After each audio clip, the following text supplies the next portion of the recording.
Let's dive into a really powerful idea. When it comes to money, how you behave is way more important than how smart you are. Seriously, financial success isn't really a math game, it's a psychology game. Okay, so let me ask you something. Who do you think would end up wealthier? A brilliant financial executive with an MBA from Harvard or a janitor from a small town in Vermont? Now, the answer is probably going to surprise you, and honestly, it tells us everything we need to know about how money really works. All right, let's look at two real life stories that just perfectly capture this whole puzzle.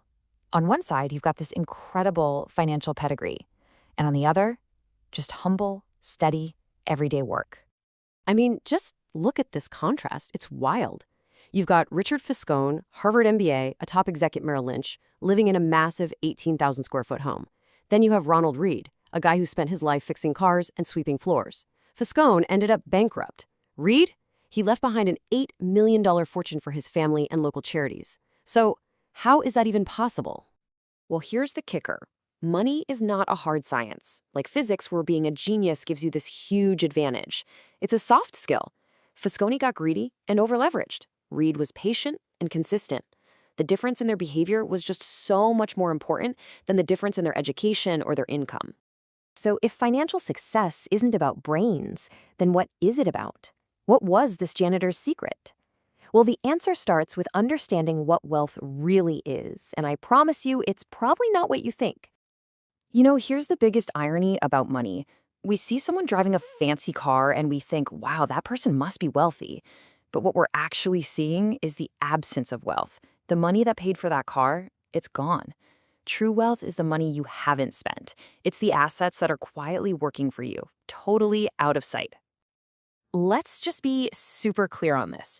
Being rich is about your current income. It's what you see, the nice cars, the big houses. But being wealthy, that's what's hidden. It's the money in your savings and investments that you didn't spend. Wealth gives you freedom, options, and control over your time.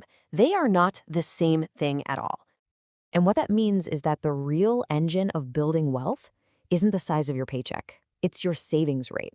It's the size of the gap between what you earn and what your ego tells you to spend. And that's something anybody can control, which is incredibly empowering when you think about it. Now, Ronald Reed's other secret weapon was this quiet, almost magical force called compounding. The best way to think about it is like a snowball. You start with a small handful of snow, that's your initial savings. As you roll it downhill over many, many years, it picks up more snow, getting bigger and bigger, faster and faster. That's your money working for you. It's not flashy, but it is hands down the most powerful force in finance. I mean, just look at Warren Buffett. Yeah, of course he's a brilliant investor, but his real secret weapon? It's time. A staggering 99% of his net worth was earned after his 50th birthday. It wasn't one genius move, it was just decades of pretty good returns, left alone to do their thing. His real superpower is longevity. Okay, so you've started to build some wealth. Awesome. But that's really only half the battle. You see, getting wealthy and staying wealthy are two completely different skills. One of them requires you to take risks. The other requires you to avoid them at all costs. The market is designed to test you. This number, 40%, that's roughly the percentage of public companies that basically lose all their value over time. Capitalism is brutal. But there's another side to this, something called tails. It means that while most investments are duds, a tiny handful of huge winners are responsible for almost all of the long-term gains. Your job isn't to be a genius who picks those few winners. Your job is simply to survive long enough to benefit from them.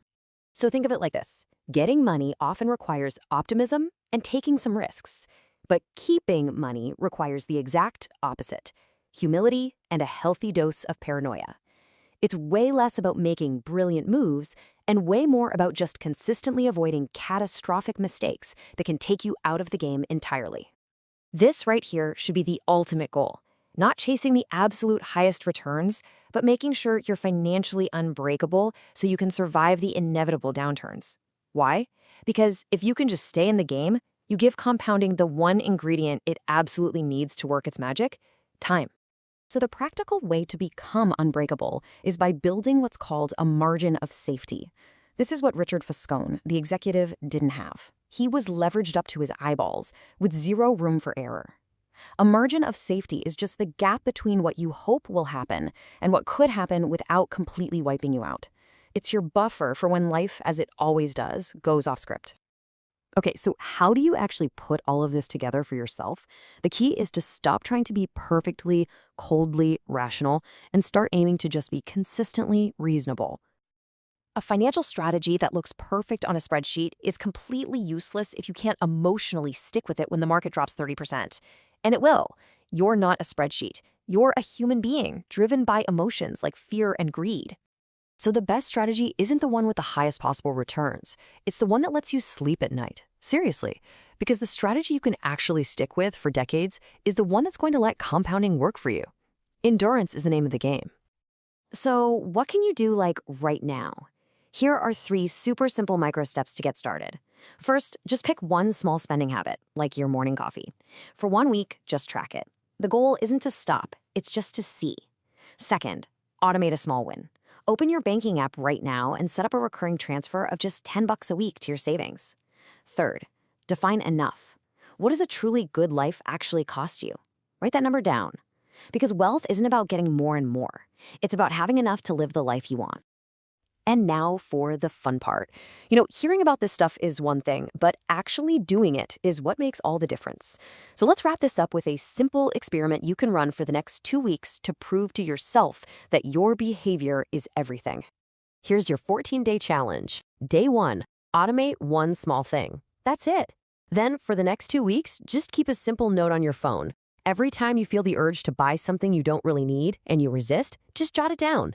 At the end of the 2 weeks, look at your log. You'll be amazed at what you learn about your own psychology and the immediate impact it has on your cash flow. Look, the goal here isn't to get rich in 2 weeks. It's to prove that small, consistent changes in your behavior are the real keys to building long-term wealth. After all, Ronald Reed, the janitor, didn't out-earn the bankers. He out-behaved them. So after 14 days, what story will your behavior be telling?